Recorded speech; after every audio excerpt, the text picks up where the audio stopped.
Welcome back. Many AWS certification exams are designed for AWS developers with hands-on experience working with AWS.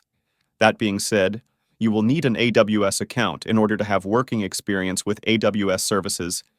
Let's go to aws.amazon.com and click on Create an AWS account. This will take you to the sign-up page. Here, enter your email address.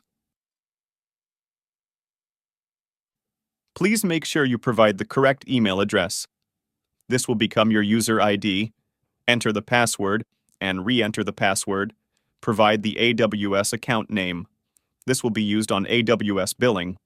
You can change it later on. Click on Continue. Now on this page, it asks if this account is for business or a personal account. I will select a personal as I'm setting it for personal use. I would select business if I created an AWS account for my organization. Here I will enter details, full name, phone number, and address. Then I will check the customer agreement checkbox. You can read the details before checking the checkbox. Then I will click on the Continue button on this page. I will enter billing information and then click on Verify and Continue. This will take you to the page where it asks for a mobile number or voice call for verification.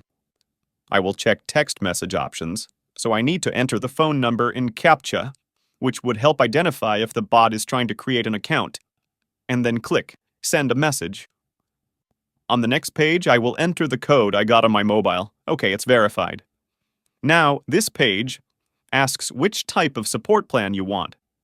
Primarily for learning or trying out services for preparing for certification exams, the basic support option is sufficient as it is free. In the basic support plan, you can leverage AWS documentation to get help if you get stuck.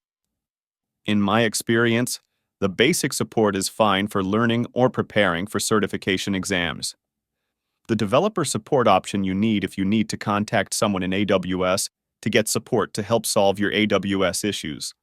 Essentially, you create a support ticket in this option, and the AWS support team will handle your ticket. The business one is used by businesses using AWS to get help on their AWS issues.